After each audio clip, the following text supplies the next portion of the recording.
And then we're looking at the emotional shadow of Diogo Jota's passing right now at Anfield, especially in the dressing room. Diogo Jota passed on the 3rd of July 2025.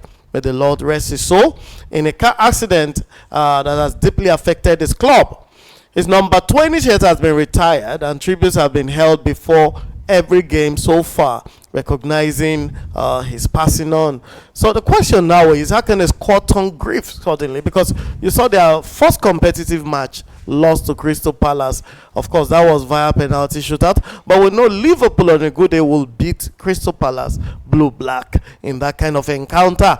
Could it be that they're still grieving for Diogo Jota right now? Could it be that they still have a challenge emotionally in coming into the game? Paulo? Well, I don't think because of Jota, that was why they lost that match. Nobody will say, no football fan will say, the passing of Jota didn't actually feel, didn't feel somehow to him. For Liverpool as a football club, they are still grieving him, but it's not the reason. But what they need to do is, play for him, and win, dedicate wins, and play. Make sure you are giving everything just to honor Diogo Jota. But them losing to Crystal Palace is not because of Diogo Jota. Okay, so Yama, do you think this season could be dedicated to Jota in a way that lifts their performances? Like, let's play for Jota and win this for him.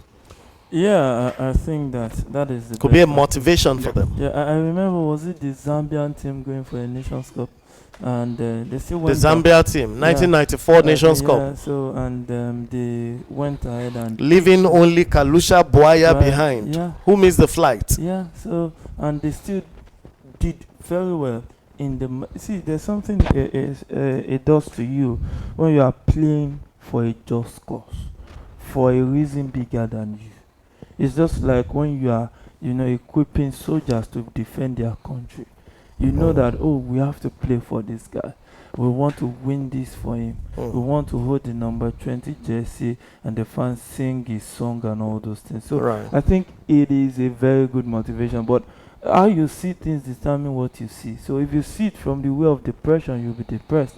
If you see it from the way of motivation, you'll be motivated. So now just before you round that up, don't you think this could be dangerous to toil with that emotion over the long campaign season? Don't you think it could be dangerous to keep on toiling on that emotion? I think it will be better for them if they handle it in a way that, sometimes it's a long season, you get tired.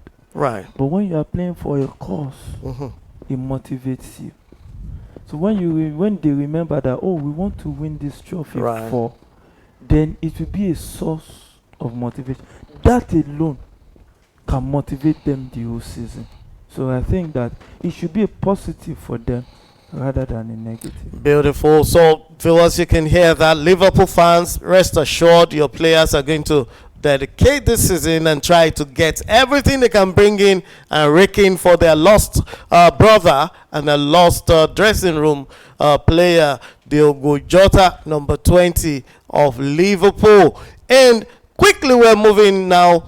We're looking at Arne Slot's second season. His tactical growth and rotation. After winning the league in his debut season, Slot aims to evolve his tactics and use deeper rotation to avoid last year's late season fatigue. We saw how the fatigue crippled his team at the Champions League level, losing in the quarterfinals to I think PSG now. Second round to PSG. Round, and I don't think Arne Slot will want that to happen this season. So the question here is, will heavier rotation cause consistency in the early months? Because he needs to rotate his players and he needs to get the legs remain fresh. Don't you think this can cause confusion in the consistency or discomfort in the consistency of the team in the first few months of rotation?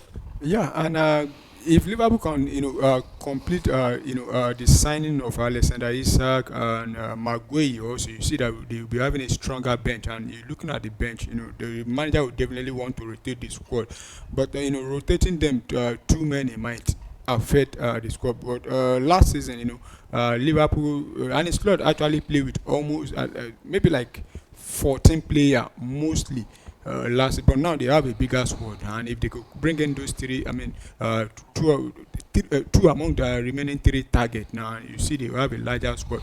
Right. But they need to find a consistent 11 that will be doing the job. Then probably coming the ones from the bench will now be coming on maybe to play the last 15 minutes. That is when they are winning, or probably coming early when they are chasing game, because too many rotation might affect the balance of the team. Okay, so Yema, what do you think about the tactical step and the Slot should be taking this season? And is there more pressure this season than last?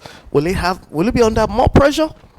There's nobody that won the Premier League that the next season won't be more pressure than the last. Right. The attention they didn't give him last season, they will give him this season. Beautiful. And secondly, you don't invest over 300 million to 400 million, maybe 500 million if they get his sack. And the pressure won't be there.